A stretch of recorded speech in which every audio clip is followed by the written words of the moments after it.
much of the world is built on a male clock. In the morning, it starts to build. There's a peak around midday, and then it starts to fade out. We are much more of a lunar clock. And when you're looking at productivity, it's a lunar up and down. So being kinder about that, where we're forcing ourselves to live on a clock that's not our own. That's Sarah Ezrin. I'm Kara Duffy, and this is the Powerful Ladies Podcast.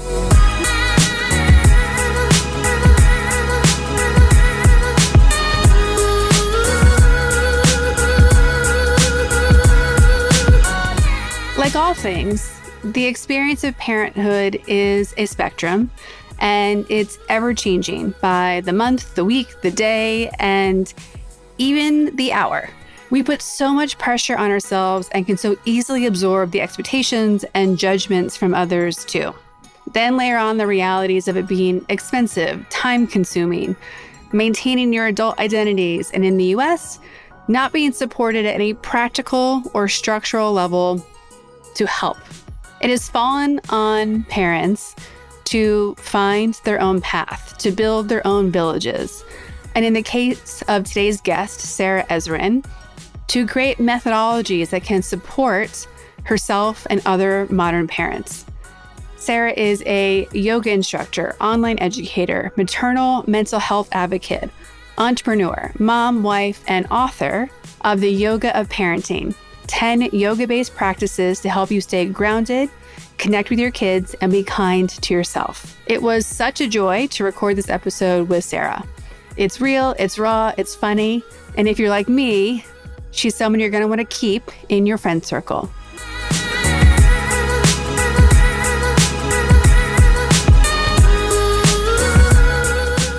Welcome to the Powerful Ladies Podcast. Thank you, Kara. I'm so excited to be here. Let's begin by telling everyone your name, where you are in the world, and what you're up to. Okay. My name is Sarah Ezrin. I am in the Bay Area. And what I'm up to currently is juggling mom camp, which officially began yesterday as my son is now, he just finished they graduated TK and is going into kindergarten. So now we're into the summer struggle, which for parents of elementary school kids is a very real struggle. So that's what I'm currently doing. I'm an author, I'm a longtime yoga educator, and I'm also a maternal mental health advocate. I spent a lot of time working in kids products in my corporate life, and I was always reading like really great kids magazines, like there's Milk from France and Junior from the UK. And my exposure to non-American systems of parenting always made me wonder why we do things the way we do in the US. And I read that you were someone who never expected to be a parent. Is that accurate? That is accurate, yeah. So switching from thinking you wouldn't be a parent to becoming a parent, I'm really excited that you've decided to be like, no. Here's new ways that we can step into this title that we get, but it doesn't replace our entire identity. Yeah. What was that, aha moment for you that the kind of standard systems and structures and support and how we handle it wasn't going to work for you? I wouldn't say that it was one single moment. My awareness around identity, this is so much of what we work on in the yoga practice is like, what am I really? Am I really this job? Am I this person? Am I in this relationship? And having gone through significant losses back to back to back to back, I was really shaken out of my comfort zone of like what I thought was consistency. And I had to reconnect with the things that are consistent, which is my connection to self and my connection to higher power. And like, even friendships, right? Forming, coming and going. So I've always been aware, like that's just one of the underlying main teachings of the style of yoga that I teach and I study is there's nature. Those are the things that are changing. And then there's the unchanging. And that is us and our connection to spirit. So, that wasn't necessarily like painting my view of motherhood. I think the truth was I had all those losses. And this is all, hindsight's 2020. And I was like, I'm not going to love something so much and then lose it, because now I'm quite aware that you can lose the things that you love the most in the world, and it doesn't matter the natural order of things. So that was a protection mechanism. I told myself and I told the world that it was because I was focusing on my career. And in fact, I was trying to hang on to the things I could control, despite then going into a yoga class and being like, we can't control anything. Like I was teaching the things that I needed to know, but then my everyday life was this, it was all about controlling everything that went in my mouth, how I moved my body, how I scheduled my time. So when I met my husband, and like had to skip a practice, and like, you have to like interrupt, and you have to accommodate another human being in your space. I hadn't lived with anybody since I lost my mom. And that was the moment where I was like, oh my gosh, like the floor is starting to move now. Where am I anchoring in? But I was more willing to open up to what, this whole like unknown of motherhood could be. But I had no idea until I got pregnant and until I had my first birth, which was like, I think I was still trying to control everything. And this first one, and I'm pointing because he's the one in the other room. It's all his fault. No, it's not. I mean, he's my greatest teacher. Was like, you think you can control this, Sarah? Because I kind of controlled the first pregnancy too. Like I was like, I remember I was about to go on maternity leave, and I was like, I'll see you guys in 6 weeks. I was like, I'll be back. I'll have the baby in the sling. Like everything was planned, and that is not at all how parenthood is. At least not for me and my family. So I was blown into it through the birth process and then into postpartum. And then that's when I realized, holy shit, not only do we have zero control over these humans, these like souls that we're now responsible for, and then, the other soul that we're caretaking if you're in partnership, but there's no systems in place to help support us so that we can keep those souls healthy and safe. So it was like this double drowning moment of like, not only am I completely above water or underwater with, just even trying to like this being that wouldn't eat and then he wouldn't sleep when I wanted. But then I'm like, but also like, I can't afford childcare. I'm completely alone. The idea that they wanted me back at 6 weeks, I was like, are you kidding me? I could barely walk, So it wasn't like, I think it was a slow trickle, but it was definitely like the breaking through of the birth that pushed me to the other side. And it's been my mission really since I got better. And, because it really, really did blow the top off of my reality. And I had very severe postpartum anxiety, mild postpartum depression, probably many other things that were diagnosable.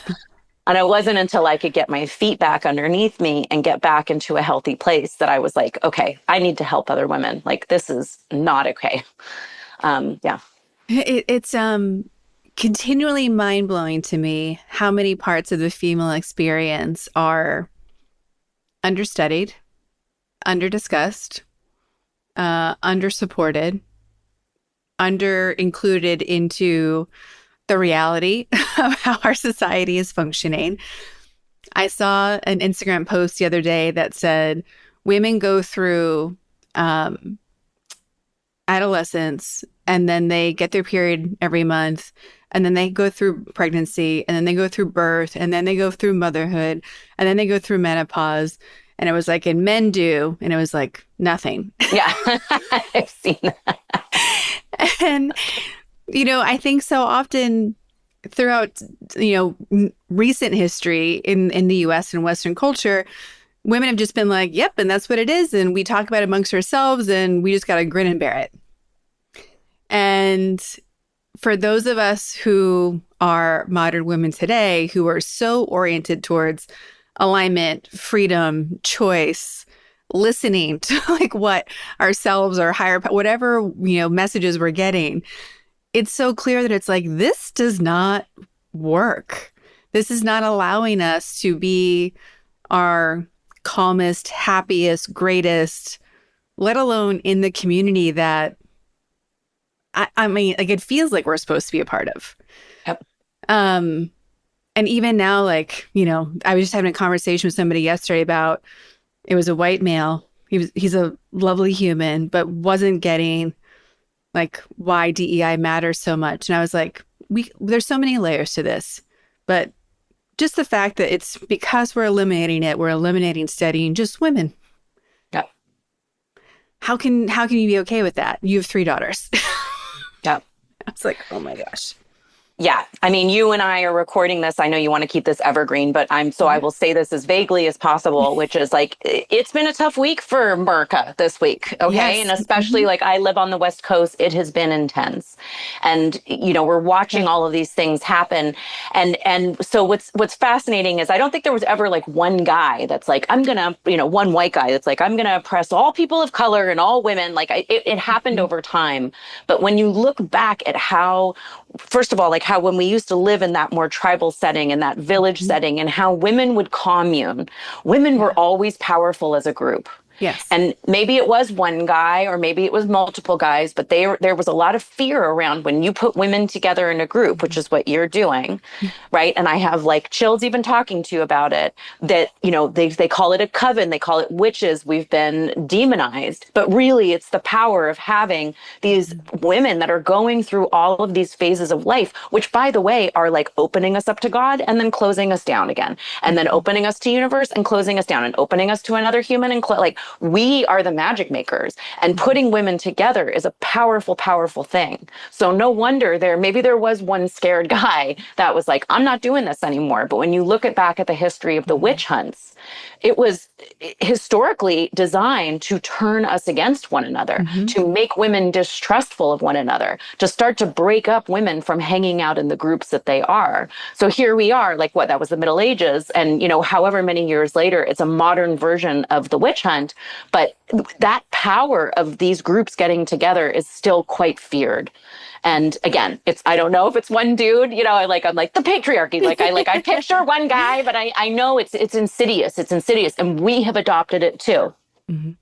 Yes, and I always find it so interesting when we go back and look at the origins of, descriptions or of names. The witch that we know of, and we think about Halloween. I'm so sorry. You're okay. I was like, you could even keep this in because I think it's hilarious. I was literally choking the other day, and he's like telling me a story, and I'm like using the chair. I was like, Oh. and he's just like, yeah, and then so and so, like they, Anyway, I know it's like one of my very wonderful privileges is keeping them alive, but they don't care about what we're doing. We have, yeah. They Anyway, do. sorry about No, they don't. that. I appreciate the selfishness. Like, I think it's something we could all learn a little bit more from. Yes, yes, especially women, right? Like that, like Mhm. being able to speak your needs and know what your needs are. And yeah, like, and I think, by the way, like, and I know we're totally segueing and I don't know how you're going to edit this, but like, I think men do a better job of that too. Like we have been Mhm. told that we shouldn't have any needs and we need to be Yep. small and demure and over there and caretaking in the home, and that we were empowered to take care of these homes. And that's really where we're powerful, when really it's being out in the world and together Yeah. and in commune.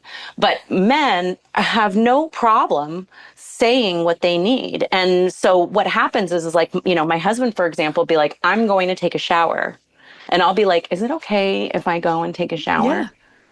And so I had that aha moment like a few years ago when I was totally burnt out and juggling both of the kids. And I was like, I'm going to just I'm not going to ask for what I need. I'm just going to ask for forgiveness. I'm just going Mhm. to say the things that I need. And it really is a part of our brain that like we have to recondition.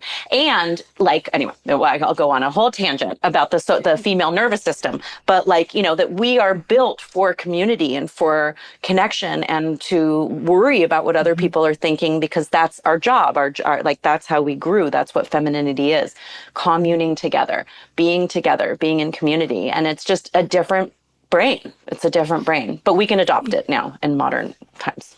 Yeah, and I think it's a different brain that we can 1000% use to our advantage for whatever, era or wants we have.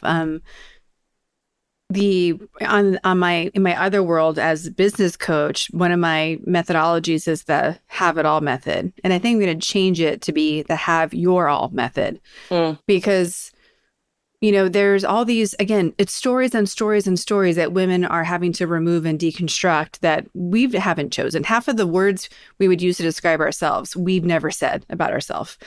And, when we look, there are so many clients I'm working with and they're overwhelmed and they're exhausted and they're business is a good idea. They're getting people to say yes, but they're like, I can't do this. It's not going to work. And I look at what they're doing. I'm like, yeah, because you're doing a bunch of dumb stuff that you don't need to do. Like we remove about 80% of the things that they're having on their to-do list. And they're like, how did you do that? I'm like, I just picked what you wanted. We got rid of everything else. Like, we don't have to have an Instagram account. We don't have to be doing email. We don't have to work 24 hours a day. Like, if we are, the more selfish we can be in a authentic, aligned way, it's the fastest way to make more money. Yeah. And women in particular think I'm full of shit when I start to have these conversations with them. And it's what both breaks my heart and motivates me, because of all the people in the world who need more time and freedom and space, it's women. So yeah, I think, and in the nervous system part that you were talking about, which I do want to get into, I know for myself, I just started going to a therapist in September. I've always, like, I have yoga teacher training. I've had lots of mentors. I've had lots of coaches. And I'm like, no, this isn't a conversation anymore. We have to go deeper. And the disconnect between my brain and my body has been shocking me. Mm. And I've learned recently that this is something that's very common for people who were advanced athletes. And I'm glad to see that there's some coaches who are implementing this sooner into their training. But I think we look at it like we're so good at turning things off and ignoring things and storing it. So I would love to let you nerd out about women and the nervous system pre and post partum, but what are we not talking about that we should be in that space? Yeah. Yeah. So you touched on a couple of different things. And I think the thing with when you train as an athlete, and the thing that many women get really good at is like that depersonalization. Like, it's like, we're almost like disassociating. And it happens a lot.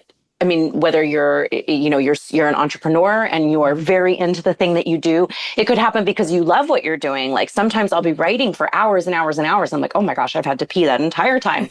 Sometimes it's because you're a cog in the wheel of corporate. Sometimes it's because your kids need you and you can't get up for that moment for whatever reason. There's many reasons why we disconnect. It doesn't always have to be negative, but there is kind of this choice to leave our body and to leave the sensations of what we're experiencing to power through. And much of the world is built on a male clock, which is a 24-hour testosterone up and down clock. In the morning, it starts to build. There's a peak around midday, and then it starts to fade out. We are much more of a lunar clock.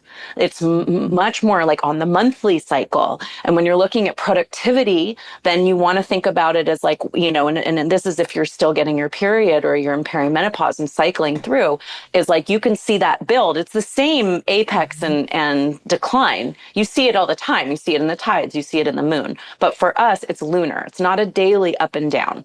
It's a lunar up and down. So being kinder about that, where we're forcing ourselves to live on a clock that's not our own. And no wonder we feel disconnected from our bodies. So that's not necessarily the nervous system piece, but it's just tapping into like, what's your rhythm? Now, that being said, not to gender it. So just removing gender from it is personality type too. Mm-hmm. My child that I'm home with today, he's a dreamer. Like his nervous system is very much like slowed down, kind of like in that freeze state. He's highly anxious, but it's a shut down way of expressing himself. And so for him, everything is much slower moving. And you almost have to thaw the ice first to like get things going. Where my nervous system is like fight or flight. Mostly like, it turns out I'm more flight than I am fight. I always thought I was more fight, and I was feisty as a teenager, but they're similar. They're upregulated states, where his stress response is a downregulated state. Now, we go through this all day long too. There's times where we have overwhelm and you're like, I'm on my couch and I can't think of anything to do. I've been in like a long-term overwhelm with my business right now where I'm just stuck. I just feel stuck. And I'm not stuck in the way that I used to be stuck, where my heart rate would be going and I'd be sending out a million pitches and just trying to throw a bunch of stuff against the wall. It's that down regulated place, which Mhm. is similar to early morning or late at night. It's that slower moving space. So when we feel ourselves in that period, to honor that season. I mean, that's, yeah. Are most women aligned in, like, does it work with the lunar phases of we are building energy towards full moon and then coming back down? Like, is that the rhythm that we should, is that the average sync, I guess, that we have maximum Yes. energy around the full moon? Yeah, yeah, and that your new moon is, and it's that's but it's different energies, right? Yeah. So no, are you going to be out doing like your CrossFit classes or riding spin classes or out in the community? Full moon is all about it syncs up with when we're ovulating. So that's like the Mhm. time of connection and community and being out in the world. But the energy we have in that other phase, which is the week leading up to our period, then being on our period, is in that like lower phase. We do have energy for stuff. We're just not physically out and about moving. So Mhm. it might be more like organizing, nesting, creative ideas, just a slowing down of the physical body and really allowing the energetic body to be nourished. And when I'm looking at, coaching with clients as well, I'm pulling in what's their human design, what's their Yeah. astrology. Are you an early bird or a night owl? Like, I'm trying, we do so many different personality tests sometimes and other things, so I can start to like see where people fit. Cause so often we can't see it ourselves. We have to reflect some of it back. We do a lot of scheduling work and when we should do things or not.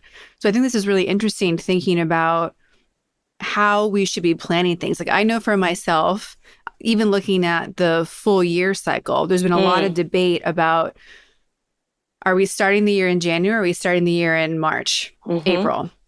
And this year in particular, I've seen myself and both Powerful Ladies members and people in my client space.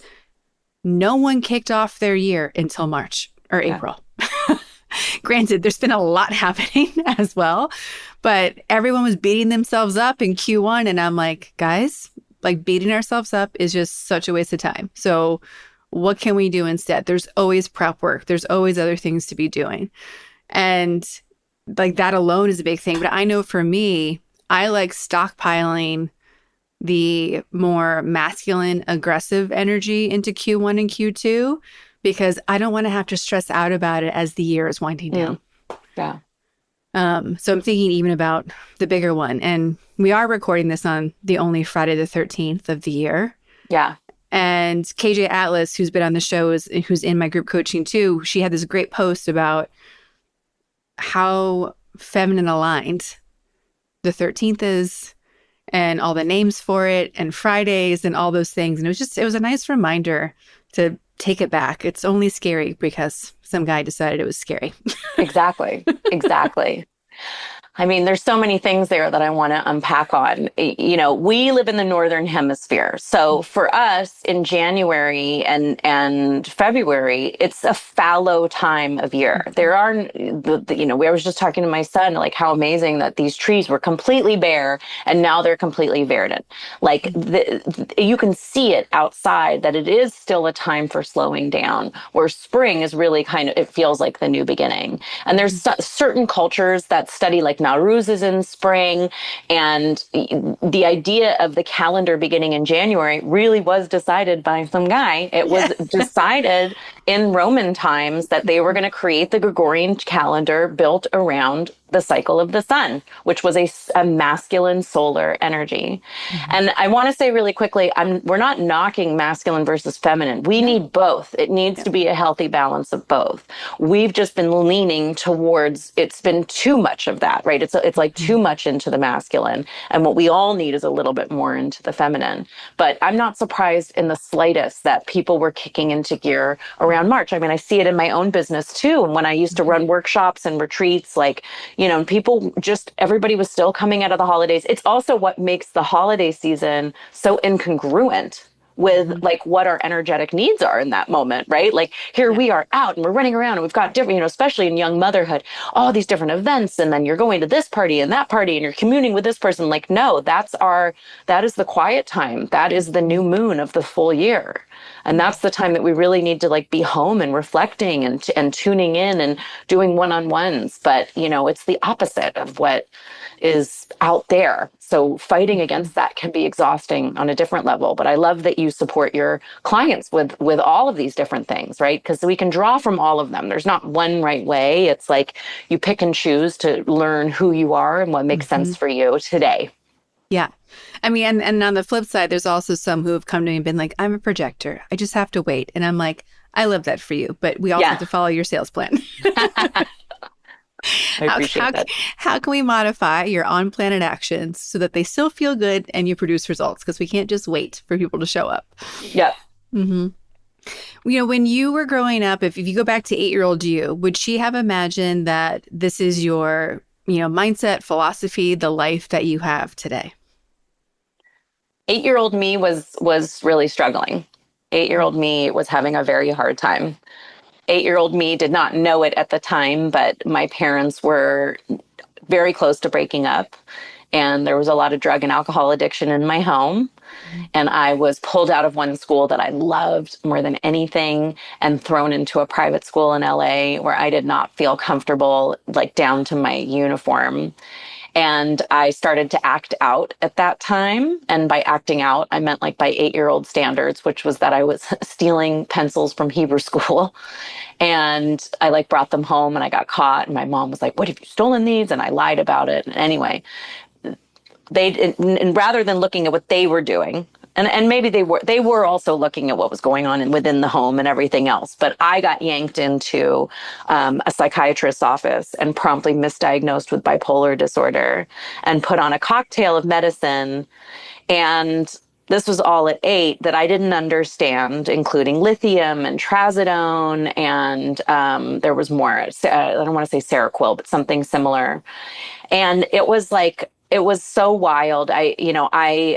I didn't know any of this. Like I like none of it. Like I didn't know where I was anchored at that point because the home was constantly changing with people getting kicked out, meaning my siblings, and then potentially parents splitting. Like there was no ground beneath me. Then my school was changed, then all these things. And rather than being given ground and being connected to maybe a movement practice, which I like now, I'm like looking back, I'm like, you guys, you should have had me moving my body. I was Yeah. not moving my body. I was like 80s, 90s girl, like in front of the TV. Like, no, I see with my son, should have been moving my body. Maybe I did not like Hebrew school. I don't like, I consider myself culturally Jewish. I don't consider myself religiously Jewish. So maybe some other way of connecting with nature or universe, right? Like Mm-hmm. I needed those things, but that's not what happened. What happened instead was I was thrown on medicine. I was put into psychiatrist's office. I ended up having some of the toughest 4 years of my life. I had a lot of weight issues as a result of all the medication. There was all of this stuff happening. But where that led to, and the point of what I want to get to, is that at 12 years old, I finally was advocating for myself to get off the medicine. My dad and my mom had worked through what they were going through and were trying to make it work. And they were like, let's get a new therapist. Let's get her off the meds. I was misdiagnosed that entire time. They were like, this child is not bipolar. She just has a lot of energy. I'm highly anxious. And they got me started with a new therapist who started me on meditation. Mm-hmm. And that was when everything went back underneath me. And she would lay me on her couch and we would do this visualization. And I really thought I was just getting out of therapy. I was like, fantastic. I don't have to talk about anything, And then I was like, she would like take me to the beach and all that stuff, like through my mind. But that was the rope. That was like the connection of like, there is something to ground me. And that was the start of me starting to find my footing.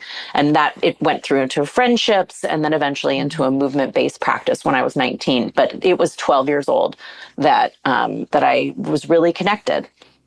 Well, and how thankful am I on your behalf that 12-year-old you was advocating for yourself? Like, I mean, most women I know had lots of moxie, so advocating for ourselves isn't necessarily a surprise. But when you're put on drugs and then having to advocate for yourself from a place of not being grounded. It's like a whole other strength and power. Like, how impressive for 12-year-old you. Yeah. Yeah. Hmm. The yoga training I have is psychotherapeutic yoga teacher Mm, training. that's cool. And it came from a therapist who was partnering with yoga teachers because they couldn't do the yoga practice with their Yeah. licensing. And so they were partnering with people. And it was such an interesting experience to get half psychology, or 1/3 psychology, 1/3 neuroscience, and 1/3 of the yoga components. And most people, when they still hear the word yoga, they think of the physical practice. And I'd love for you to expand that a little bit for people who don't know yoga beyond going to a class that they fall over in. Like, how can you summarize for them how much bigger yoga is than that? Yeah, yeah. I would love to hear about your training. That's like sounds like exactly up my alley. That would have been exactly what I was seeking and would have been perfect. I think of it like the asana, the physical practice is like a fingernail on the whole body that is yoga. Yoga, the word itself. So Sanskrit's a really interesting language because in English we have one word and then one meaning. Like, light is my light, and my floor is my floor. But in the Sanskrit language, one word can have many, many different meanings. And the word yoga, like lowercase y, OGA, means anything from a mathematical sum, like adding two numbers together, an astrological conjunction when stars in the sky line up, a wedding, a union between two people, union itself, like yoking, where they used to talk about like on the oxen, people, they would like attach the steers, what are those things called, the reins to the oxen. That was a form of yoga. Even putting an arrow in a bowstring were all called yoga. So yoga itself, like on the smallest scale, is about connection, like simple. And that is what yoga is. The yoga philosophy, capital Y yoga, is this beautiful way of looking at the world, and all these amazing texts came out of it, some of which many of your readers and listeners probably know, like the Bhagavad Gita. There's some that are quite famous now, but the capital Y yoga was like all the practices that we could do for that connection. What are we doing to connect to ourself and to big self, big S self? Movement was such a tiny part of it for so long. Like there were pictures that they found, they called them seals, but they were like tiles of people like in a seated meditation. And then later on, there was talk about, sitting for meditation and how you have to prepare your body for sitting. But it wasn't until medieval times, like 1400s, that you started to have actual texts that were telling people what poses to do. And most of those postures in the poses were still seated postures. It was still always the step to meditation. Mm-hmm. So it got turned into this much more like gym focused, exercise focus much, much, much later within the lineage of yoga. Unfortunately, that's what can be commoditized, right? It's a lot harder to commoditize mindfulness, although I think, the wellness industry has been working really hard to do that the last 10 years. And I do see it happening. You see Mm-hmm. these meditation teachers rising up in celebrity status, but it was the physical practice that sold. And that was attractive. And that was the thing that you could see. And so that is what our like most base understanding of what yoga is. And I still also I don't knock it. I still do asana. I Yeah. still Mm-hmm. do physical practice. I move my body every day. I think it's a beautiful door to get people in the room so that then they're breathing and they're moving while they're breathing. And then they realize, oh my goodness, I'm in alignment with where my mind is, where my breath is, and where my body is. Oh my goodness, by doing that, I'm in alignment with everything in this moment, everyone in this room, everyone on this planet. Yeah, for me, I think it's so important because it's it's very hard, I think, to get people to stop what they're doing and like just start meditating or just start Mhm. breathing. But if you are able to get someone to go to a yoga class of any kind, it's because it forces you to go into all the things kind of at once. Yeah. It's a much more like, oh, okay, now I get it. And no, I am not advocating for starting with a hot yoga class or a yoga sculpt. Like that's not going to get you focused in the right places. But I know for me, again, like tying back that mind to body connection, having an asana practice is what reprograms my brain into where I'd like it to be more often. Yeah. Yeah. Mm-hmm. I mean, I'm to be fully honest, like, I was like a 2 hour a day Ashtanga practitioner for years, like decades, like that, like not I started in 2001 doing vinyasa. It was always like strong and hot and lots of movement. Then it became Ashtanga yoga, which is like very like, it must be at this time and it must be this and this. And then it stayed vinyasa for a while, but these days, like since having my kids, first of all, I couldn't physically practice in the way that I used to after having my first son because of the birth trauma. And also because of how high my anxiety was. It didn't feel good in my body to be so slow and still and to go for that connection. I needed other types of movement at that time. I needed to be outside and walking. Mind you, also that postpartum period was at the same time as the COVID shutdowns. So it was a very, like, we were isolated on many levels, like never mind just postpartum. Or I also got really into like, I was like, oh, I think I need to do more fitness. Like I needed to be like moving energy.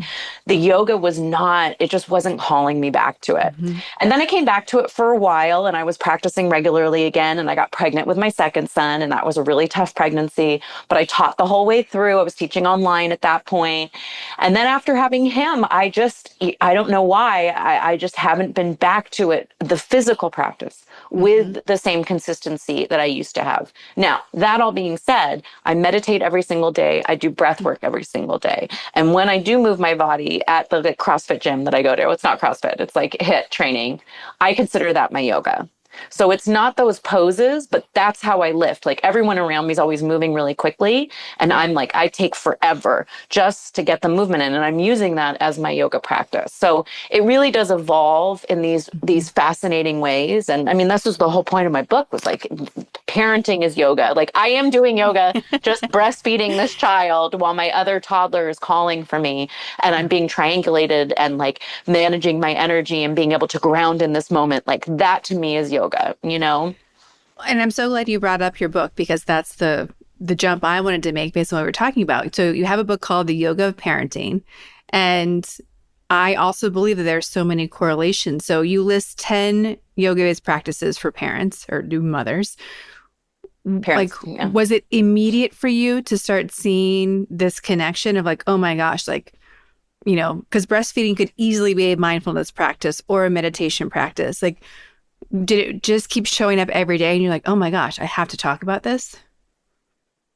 Yeah. Again, I don't think anything was really like registering or settling in those first few months. I mean, it took me, and by the way, I want to be very clear that I am a huge supporter of psychotropic drugs. Like I had to get on Prozac in order to get my nervous system and my anxiety levels down to a place where I was like a functioning human.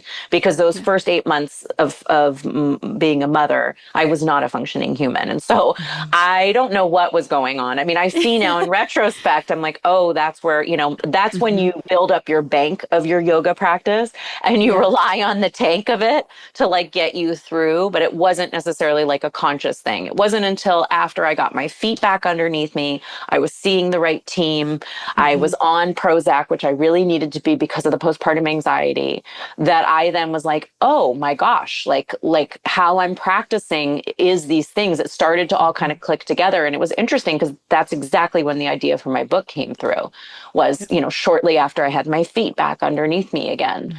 And yeah, I mean, I think it was always something I'd known, right? It's like, cause I'm not like teaching anything new. It's something, like we all know, it's like that intuitive knowing of like, oh, this is grounding for me, or, oh, this is a moment of balance. Like yes, I can stand on one leg and fall over, or I can be juggling multiple responsibilities.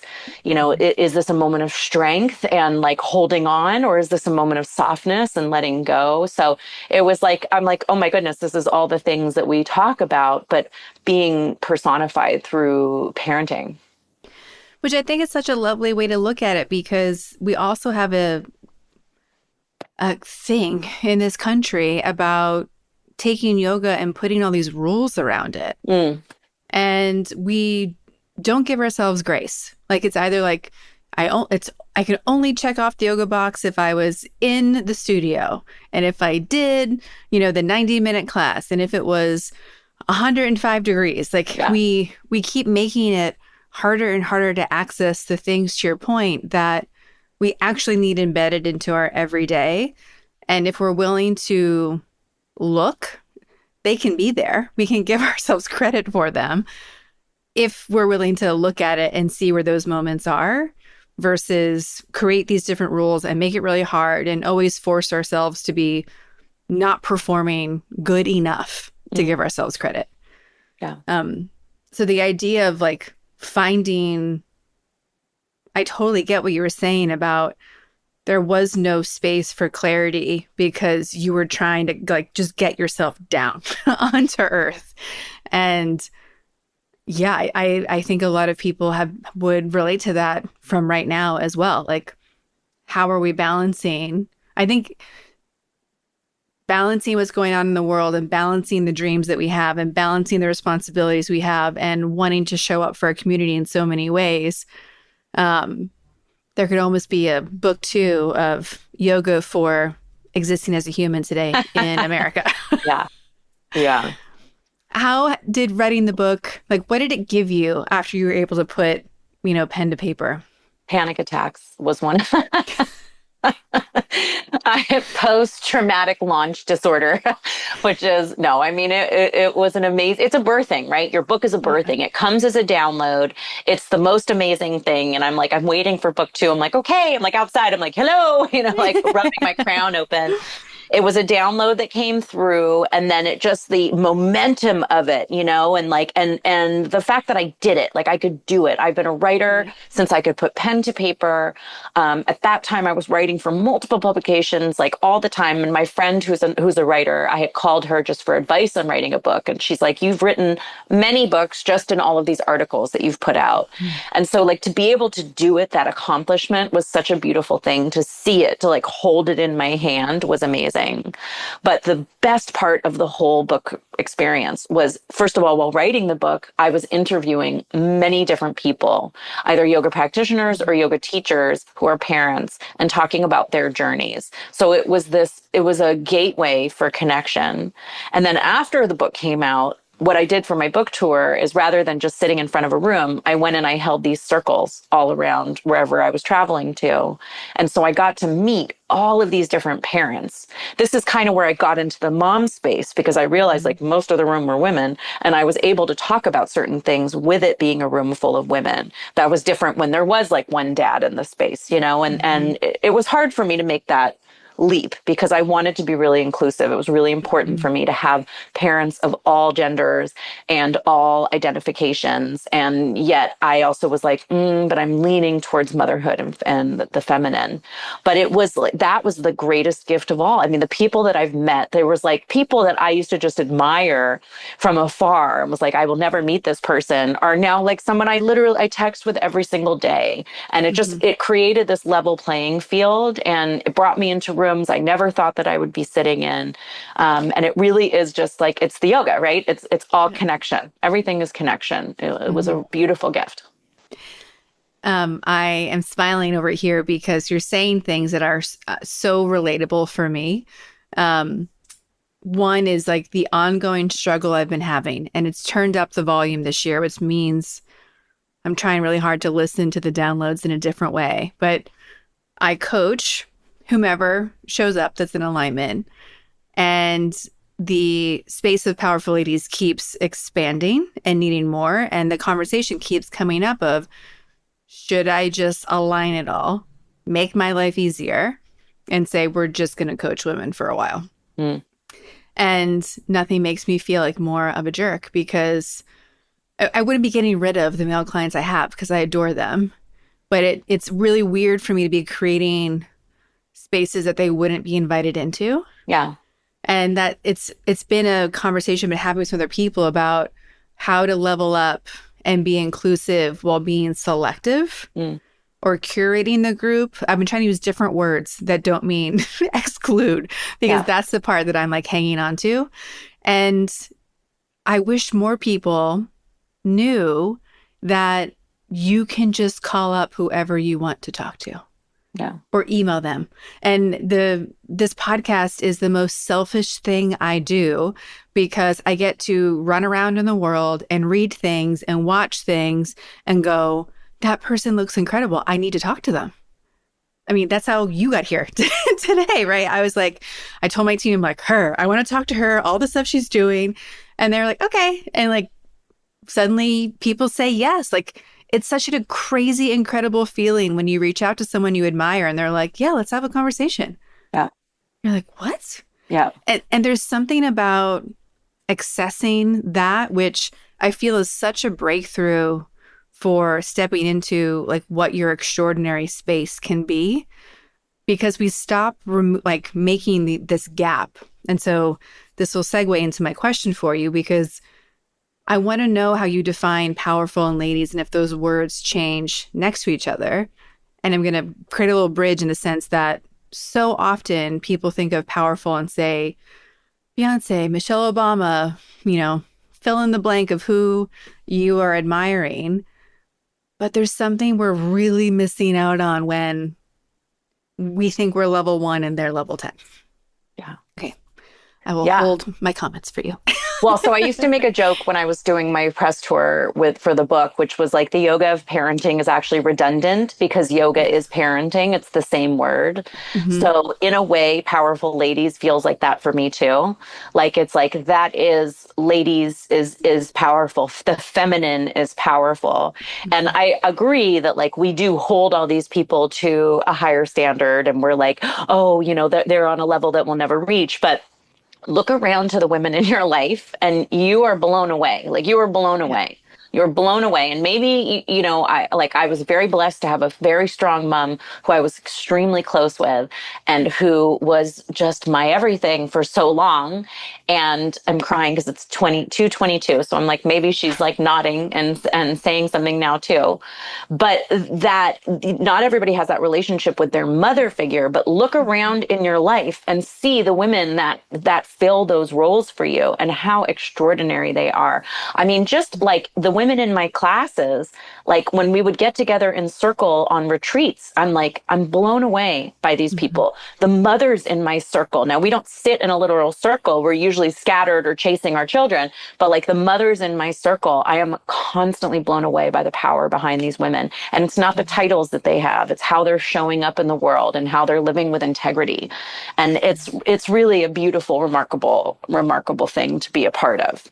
So for me, it sounds like it's the same word, right? They go together. It's powerful ladies is exactly what it is, right? It's that empowerment and stepping into our light and being able to shine the light for each other, because sometimes that's more comfortable than being able to shine the light on ourselves.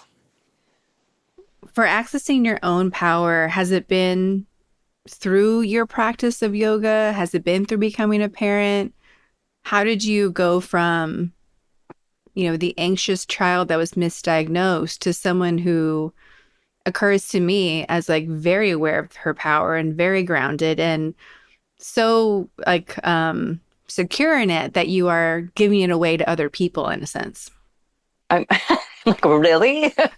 I don't know who you were just talking to the last hour. That is not my interpretation in the slightest. Thank you. I am still extremely anxious. I am also very self-aware. I have to give credit to my Al-Anon program. Today is actually my 4 years in Al-Anon, which is thank you. It's for friends and families of alcoholics. And the power that program has given me, because so many of us that grew up in homes where there was alcohol alcohol or in relationships where there was alcoholism and addiction, we give away our power, and we're either trying to control the addict and change them, or we're giving away, we're putting ourselves last to take care of them. And it becomes this thing where then you grow up and you're like this, this people pleaser, right? It's like, and not that that's a bad thing, but like the empathy, you can have empathy fatigue.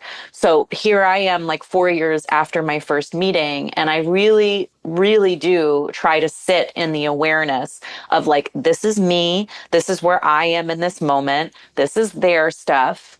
And that's really hard because I am so empathic and a feeler, and I and so anxious. So it's like the lines get blurred. But when I can find my spine, when I can remember to have my head over my heart and my heart over my hips and like be in this moment, I can come back into myself in this really beautiful way. And it's not just one practice. I'm really like big love to the program, but it's all of those things combined, and just being able to get centered. I still lose my stuff, and then I write about it. And then I write a really embarrassing Substack that people are like, that was a lot of sharing. And, but I feel so much better on the other side.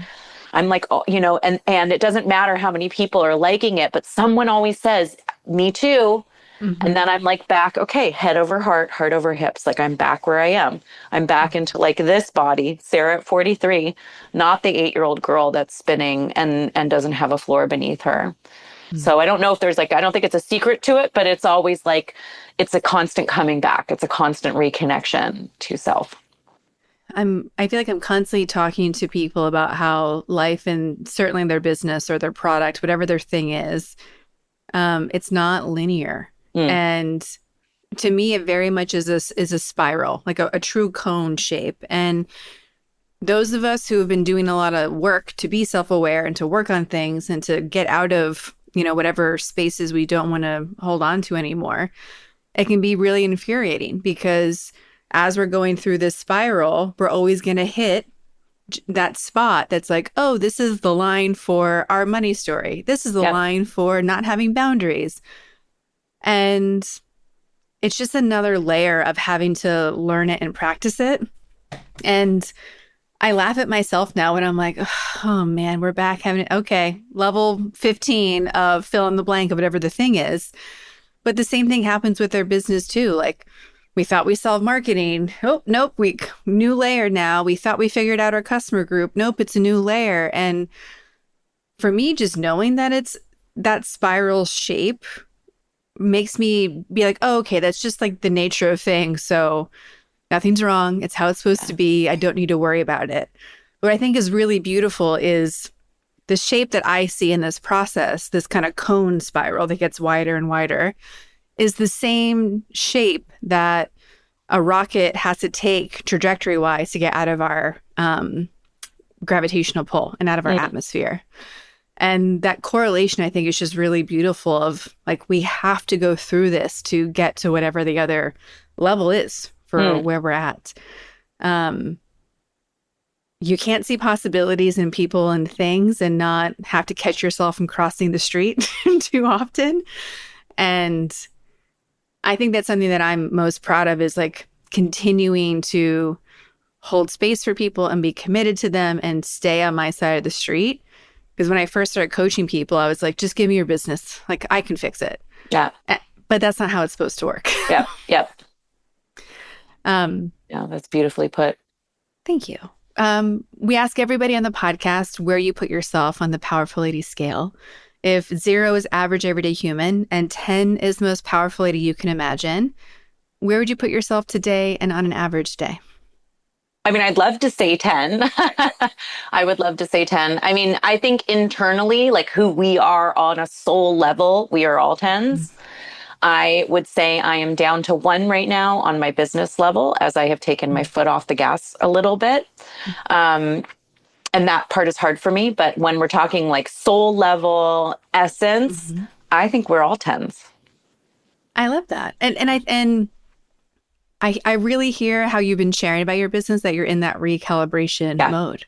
Yeah, I know. I'm which, like secretly trying to get coaching out of you. Well, I'm yeah. like, and that funnel over there. No, I'm in a major recalibration. Hmm. And then also the balance of motherhood right now, which I know will Yeah. be, but yeah, yeah. I mean, we can talk offline about it. But what I was going to say is that the niching down part, I think, Hmm. and you know, not to like coach you, but like Please do. you sit with it. No, I mean, like, I think it's going to be a really beautiful thing when we get clarity on that, because that's kind of where Hmm. I'm at right now. It's like mothers. Well, that's a really, now I'm getting, at first it was parents, then it's Yeah. mothers. Well, now like mothers of what ages, what kinds of mothers, what are the Hmm. identities? And I know that once that messaging gets clear, I will be clear, and then the downloads will flow through. Right now, I'm just kind Yes. of swimming in this water of like, oh, I want to help that teen mom over there. And I want to help, this person who's, kids just left the nest. And like, Hmm. but is that, that's it. So it's just really about the focus. So maybe that is the spiral in the opposite direction, right? Maybe that's another spiral, just bringing you closer to what your truth is. Hmm. Well, and I think sometimes very much how like you can get stuck in a little whirlpool around Mm, something. I've been describing it to people, this evolution that my businesses are in right now is I feel like I'm in a opaque bubble, mm, and next to me is the opaque bubble of the next version, like 4.0 of the businesses. And I'm saying plural because coaching's been one thing, Powerful Ladies has been a separate thing. There's a third business, like, but all of them together. And so I can feel what it should feel like. I can kind of get a sense of who should be around the table.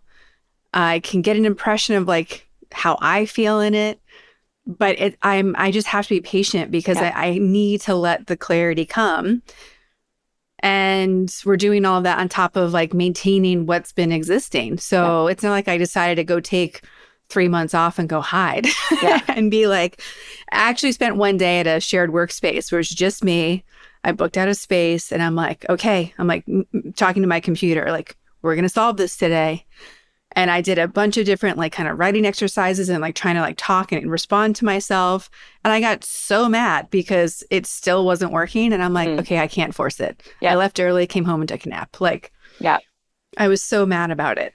yeah. Um, but we can't force it all. And I am not a patient person. So my level of patience now versus even 5 years ago is radically different.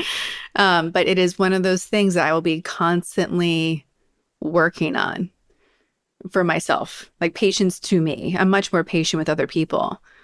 And then I think that's also very aligned with like the trust I have. I have to, like, whenever I'm really in a space, I have to come back to like, no, it's all going to work out. No, I am protected. No, I am Yeah. supported. It's so interesting how we can't run away from our themes. Yeah. It's just what relationship do you want to have with them? Yeah.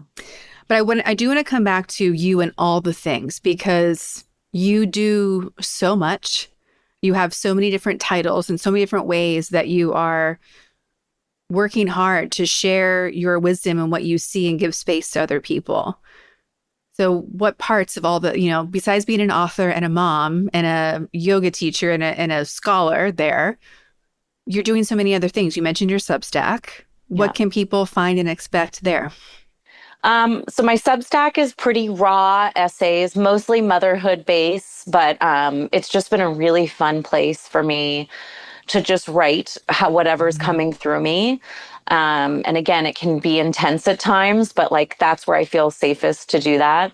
I'm very active on Instagram. I mean, this has been a tough week to be on IG, Mhm. and it's been a tough, last year to be on there. But what I was doing on there was a lot more educational content, connecting content, storytelling.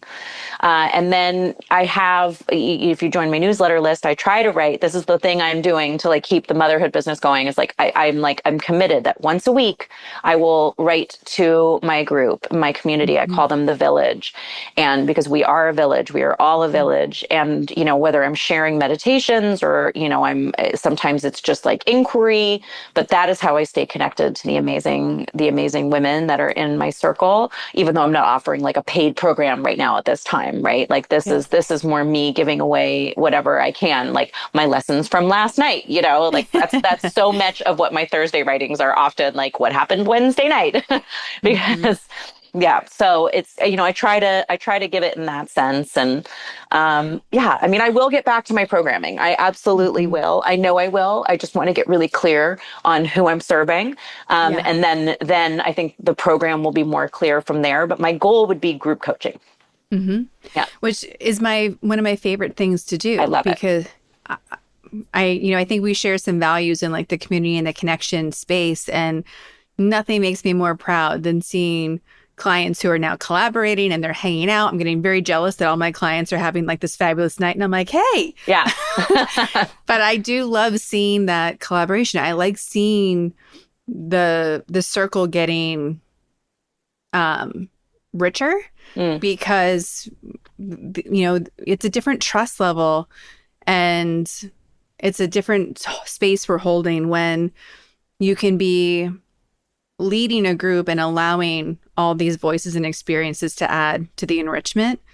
So I love it. But I totally get as well that when you don't know the exact person, like that singular kind of avatar you want to talk to, it's really hard to make a focused program because then you're like, oh, we can do this and we can do this. yeah. And you're like, okay, yes, all those things can exist in time and space, but maybe not with me as a sane human as well. Yeah.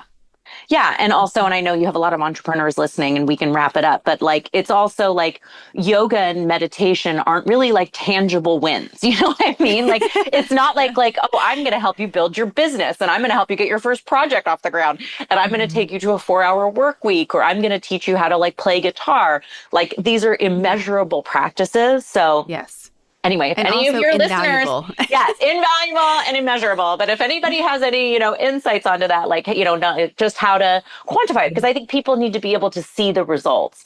And Mhm. so, I mean, the results for me is like yelling less and, not losing my Yeah. shit and overwhelm and all those things. But yeah, so anyway, I just think, like I understand if for the entrepreneurs in that gray space, especially Mhm. mom entrepreneurs, which I know I Yeah. don't even like saying because like who says dad entrepreneurs, but entrepreneurs that are mothers and in young Yeah. motherhood who are kind of juggling between the two, and you're in that gray Mhm. space of not knowing.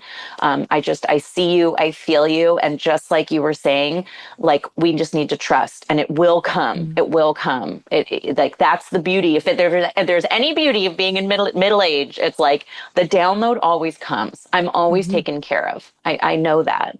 I just have to be patient for when that time is going to be. And right now I need to be here with these guys. Yeah. Yes. That's such a beautiful way to say it. And may all of us take that away of being like, okay, I'm going to be protected. I'm going to be okay. Let's just be a little bit more patient than we are right now. For everybody who loves what you're talking about, wants to know more, wants to get on the Substack, wants to follow you, support you, is like, I don't care what class you're offering. I'm just already a yes. Where can they find and follow you? I mean, everything's on my website, which is Sarah Ezrin Yoga. And then I used to say I'm most active on Instagram. I don't know if that's going to be the case anymore. So go to my website. That's the one-stop shop. You can send me a message. You can connect to my YouTube. I have a lot of free classes and meditations on there. And that's also where you can sign up for the Substack if you're interested. And yeah, I'm a connector, like I don't know human design very well. I don't know anything about it, honestly. Although apparently am I a generator? I think I'm a generator, but I don't know. Yeah. That like, but if that was a word, that was part of it. Like, I am a connector. That's my favorite thing to do. So reach out, tell me what's going on in your life. And, very much, I'm sure that is similar to you. I will connect you with everybody I know and put us all in the circles together so that we can all thrive and be powerful together.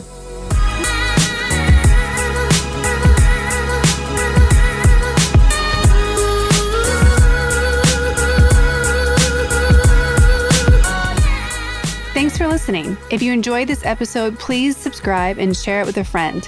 Head to thepowerfulladies.com, where you can find all the links to connect with Sarah, her book, and all her other offerings.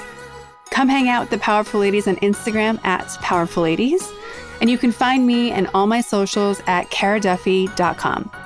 This episode is produced by Amanda Cass, and our audio engineer is Jordan Duffy. I'll be back next week with a brand new episode. Until then, I hope you're taking on being powerful in your life. Go be awesome and up to something you love.